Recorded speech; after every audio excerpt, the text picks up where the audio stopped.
Okay, we're going to recap over your Pilates assessment for your 5 key elements to get you ready for class.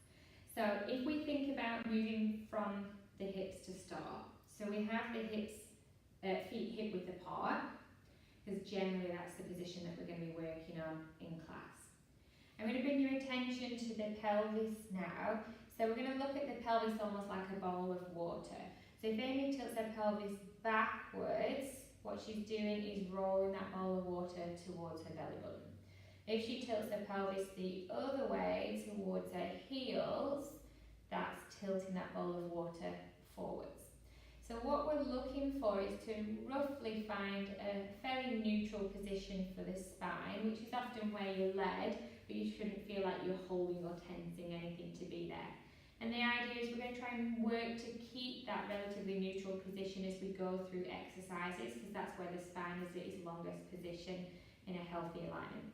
So from there now, Amy's long from the tailbone right the way through to the base of the neck. And so it's using a block or a pillow so that you're level in the spine. So we're going to look at activating through the pelvic floor, but we're going to focus on it coming from the breath to start. So what I want you to do is bring your breath up into the ribcage. So you're going to take a big breath into my hands, and as you breathe out, exhale through the mouth like you're blowing candles out. So we're looking for this lateral breath, breathing into the ribs and then out through the mouth. And why we do this is the diaphragm and the pelvic floor connect to each other. So as we breathe in, the diaphragm pushes down. As the air comes into the abdomen, that pushes down on the pelvic floor, and as we breathe out, the rib cage empties the air out, the diaphragm lifts, and that brings the pelvic floor with it. So getting the breath to control the movement is key to getting the pelvic floor to engage. So as Amy breathes in, she's filling the rib cage rather than the belly, and as she breathes out, towards the end of that exhale, like she's blowing candles out, there should start to be a little bit of activity happening in the pelvic floor. And if you remember, it's not about tensing the pelvic floor, it's quite a subtle activation, almost like this lift up in the lower abdominal area. It's almost like you're zipping up a tight pair of jeans. So as you breathe out, I want you to imagine that you've got a zip, and it's actually going to come from your tailbone through to your belly button. So as you breathe out, you should start to feel a little bit of tone occurring in that lower abdominal area without spilling that water.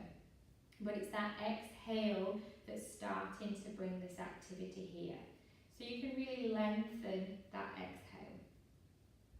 So she's breathing into the ribs, breathing out, and it's about 30% contraction that should start to happen in that lower abdominal area.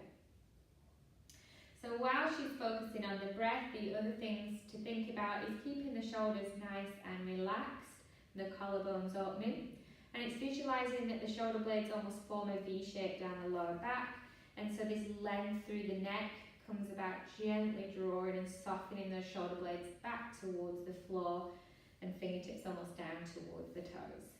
The neckline's nice and long, and that's your basic setup that you would then use to take into movements.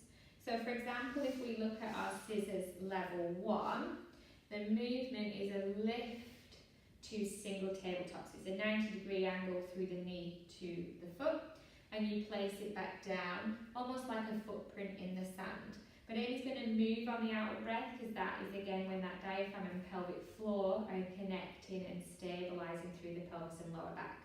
So breath into the ribs. Start your outer breath, delay the movement for a couple of counts, and then when you feel that lower abdominal area engage, float the leg up. We've got a breath in here, and again into the ribs, and as you start to exhale, delay that movement until you feel that activity, and then start to place that foot back where you found it. Same on the other side, breath into the ribs, not the belly, breathe out, breath in, breath out, and move.